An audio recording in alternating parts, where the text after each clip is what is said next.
Salut, c'est Alessandro Ferreira et dans cette vidéo, je voulais vous parler pourquoi investir dans l'immobilier. Parce que quand on parle de placement, il y a toutes sortes divers de placements, que ce soit la bourse, que ce soit l'assurance vie, le livret A, tout un panel de placements. Et moi, je voulais vous parler pourquoi moi je choisis dans l'immobilier, pourquoi moi je vois que l'immobilier c'est quelque chose de mieux, c'est quelque chose qui me rassure, c'est quelque chose qui a une rémunération, qui a un rendement plus élevé que les autres. Donc c'est pour ça que je voulais vous parler la différence d'investir dans l'immobilier ou placer votre argent dans d'autres types de placements. Déjà, c'est un placement qui rassure, c'est un placement, une valeur refuge. Qu'est-ce que je veux dire pour qui rassure? L'investissement immobilier, c'est physique. Quand vous achetez un appartement, quand vous achetez un immeuble, quand vous achetez une maison, quand vous achetez toutes sortes de biens immobiliers, c'est physique, vous voyez un volume. Par exemple, vous regardez dans une façade, vous voyez votre appartement, c'est quelque chose que vous le voyez, une maison aussi, c'est un volume. Donc vous pouvez le toucher, c'est physique. Donc les autres valeurs, toutes les autres valeurs que j'ai citées avant, c'est quelque chose que vous investissez, mais vous ne voyez rien, c'est virtuel, vous ne voyez pas. Voilà. Donc moi, le fait déjà, sur ce point-là, le fait qu'on puisse voir, toucher, que ce soit quelque chose de physique par rapport à quelque chose de virtuel, pour moi, ça me rassure. Voilà, peut-être pour d'autres personnes, ça ne le rassure pas, mais moi, c'est quelque chose de rassurant de voir, parce que moi, j'aime bien voir sur quoi j'ai investi, voir, donner un volume et tout ça. Et donc ça, c'est mon premier élément de dire pourquoi la différence déjà entre un investissement immobilier et les autres types de placements. Après, il faut savoir que depuis des années, il y a un déficit de logement en France. Tous les ans, je ne sais pas si vous entendez dans la presse et tout ça, on devait construire, je crois que c'est dans les 400-500 000 logements par an. Et ça se construit 2 fois moins. Donc déjà, il y a, même par rapport au déficit qu'il y a avant, tous les ans on construit la moitié moins de ce qu'on a besoin. Donc il y a un déficit de logement qui se crée en France. Donc il y aura toujours besoin d'avoir de plus en plus de logements parce qu'il faut loger de plus en plus de monde. La population n'arrête pas d'augmenter en France. On est à 60 et quelques millions d'euros. Tous les ans, je ne sais pas combien de milliers de personnes il y a en plus qui vivent en France. Donc il y a besoin de se loger. Donc il y a besoin de logements. Et comme on n'arrive pas à construire le nombre de logements qui en a besoin en plus, bah, on a toujours un déficit de logement. Donc déficit de logement, ça veut dire qu'il va y avoir une recherche plus élevée qu'une offre. Donc ça, c'est bon pour les gens qui investissent dans l'immobilier, qui sont propriétaires, parce que du moment qu'ils respectent certaines règles, que ce soit de placement, le bien, le prix du marché, tout ça, ils seront sûrs de pouvoir louer leur logement, c'est-à-dire assurer leur investissement pour avoir un rendement pérenne et tout ça. Donc ça, c'est quelque chose de tous les ans, depuis des années, et que ça, je pense pas qu'on va construire du jour au lendemain 500 000 logements au lieu de 250 ou 300 000 comme pendant ces 20 dernières années, quoi. Donc je ne pense pas que ça va changer d'ici du jour au lendemain, et je pense qu'il y aura toujours ce déficit qui va être pendant plusieurs années. Après, c'est aussi un investissement, c'est un placement, oui, qui a résisté le mieux pendant la crise de 2008. Donc vous avez bien vu la crise de 2008, on était en plein dedans, on en sort à peine, il n'y a pas longtemps, à laquelle vous avez bien vu la bourse.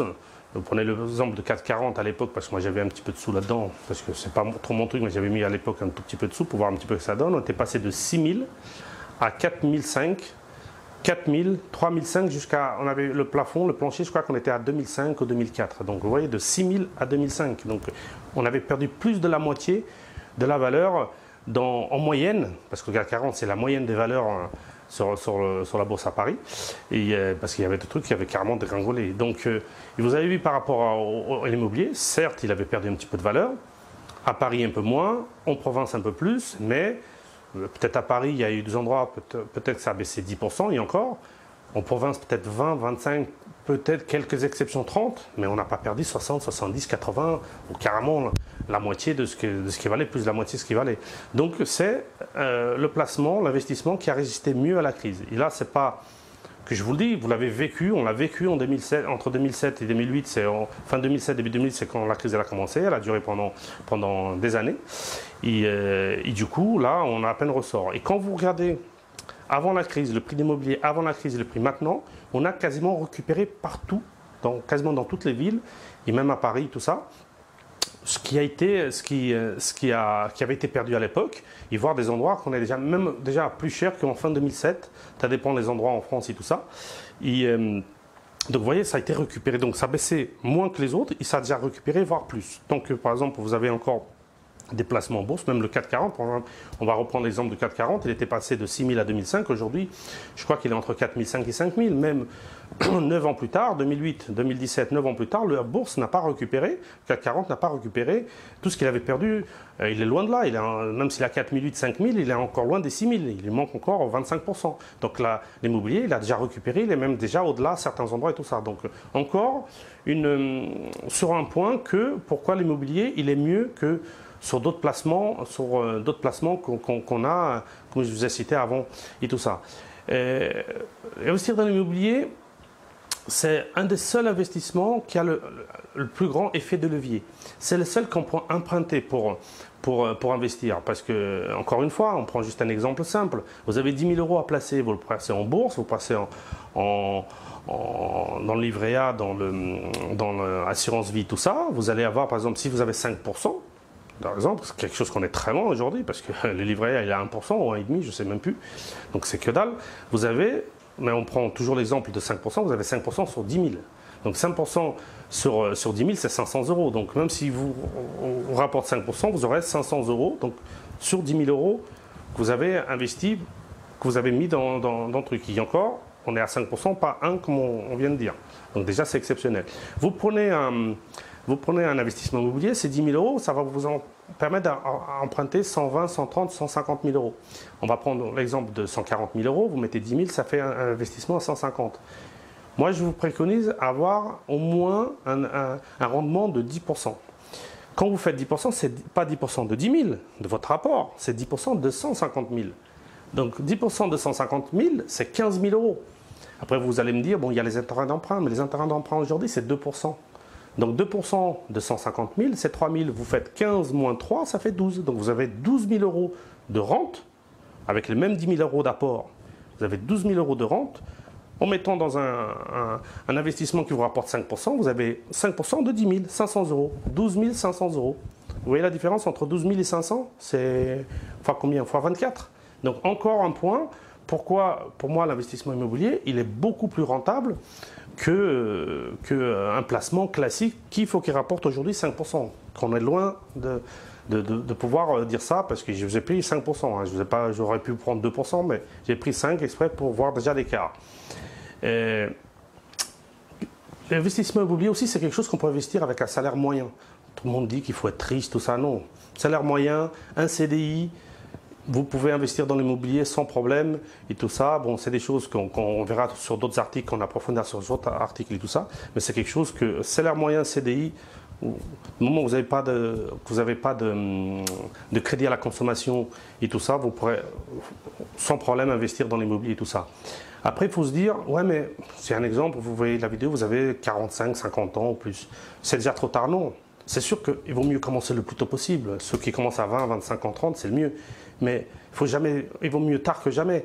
Parce que même si vous investissez à 50, les banques elles peuvent vous faire un crédit de 20 ans sans problème. Ça ne veut pas dire que vous allez garder 20 ans. Ouais, vous pouvez acheter un bien immobilier, faire un crédit de 20 ans, au bout de 10 ans le vendre. Vous prenez la plus-value, vous avez déjà amorti le capital. Voilà, donc il vaut mieux tard que jamais. Je préconise qu'on commence le plus tôt possible, mais même si vous avez 40, 50, 55 ans, il n'y a aucun problème d'investir dans l'immobilier. Donc il ne faut jamais dire que c'est trop tard. Ça, c'est complètement faux. Et c'est quelque chose qu'il faut oublier et dire, voilà, il faut, même si c'est plus tard, on ne regarde pas en arrière, on a pris la décision, on investit, on passe à l'action, et c'est ce qui compte aujourd'hui. Après, donc le but, c'est de se créer des revenus supplémentaires. Quand je vous ai dit 10%, c'est quelque chose qui va s'autofinancer, que ça va garder un petit peu de revenus supplémentaires. Mais moi, je vais vous donner des astuces, je vais vous donner des étapes, je vais vous donner j'ai une formation que je suis en train de créer, tout ça, c'est pour que vous passiez plutôt de 10 à 15 ou 20% avec d'autres types de locations et tout ça. Et c'est pour vous créer des revenus supplémentaires, hein, donc que votre loyer paye le crédit, et que vous reste des revenus supplémentaires conséquents à laquelle à un moment vous pourrez même arrêter de travailler ou diminuer au travail qu'à mi-temps, ou peu importe, c'est à vous de voir après votre stratégie que vous pouvez vous adopter par rapport à ça, mais c'est surtout de vous créer des revenus revenus supplémentaires pour que vous puissiez soit en profiter, soit voilà, vous avez plusieurs stratégies, mais voilà, c'est aussi un but pour créer des revenus supplémentaires. À laquelle dans d'autres placements, avec 2-3% de rendement, même voire 5%, ça sera impossible de créer des revenus supplémentaires. On vient de faire la comparaison entre 15 000 et 500, c'est pas avec 500 € par an que vous allez vous créer des revenus supplémentaires, ça ne va pas vous donner grand-chose. Donc voilà, donc, dans cette vidéo, je voulais vous parler de la différence, pourquoi moi, je investis dans l'immobilier par rapport à d'autres placements qui existent, divers d'autres placements. Je vous ai donné juste quelques infos pour voir déjà les différences sans approfondir. Mais déjà, vous voyez quelques différences et tout ça. Donc, si vous voulez bénéficier de 2 heures de formation gratuite que j'ai fait pour aller un petit peu plus loin dans chaque petite étape dans l'investissement immobilier, vous pouvez cliquer sur le lien dans la description de la vidéo. Si vous avez aimé la vidéo, partagez-la, partagez avec des amis, des collègues, de la famille, tout ça. Si ça peut leur donner quelques petites idées, si ça peut leur donner le déclic pour investir en immobilier, tant mieux, et tout ça. Cliquez sur j'aime, ça me ferait plaisir. Ça ne paie pas d'impôt. Cliquez sur j'aime, donc ça me ferait toujours plaisir, ça m'encourage à continuer à faire des vidéos et tout ça. Mettez vos commentaires, qu'est-ce que vous en pensez de la vidéo, qu'est-ce que vous voulez que je vous parle en plus par rapport à déjà quelques étapes de l'investissement immobilier. Et je vous dis à la prochaine vidéo et n'oubliez pas, on investit ensemble. Ciao. Okay.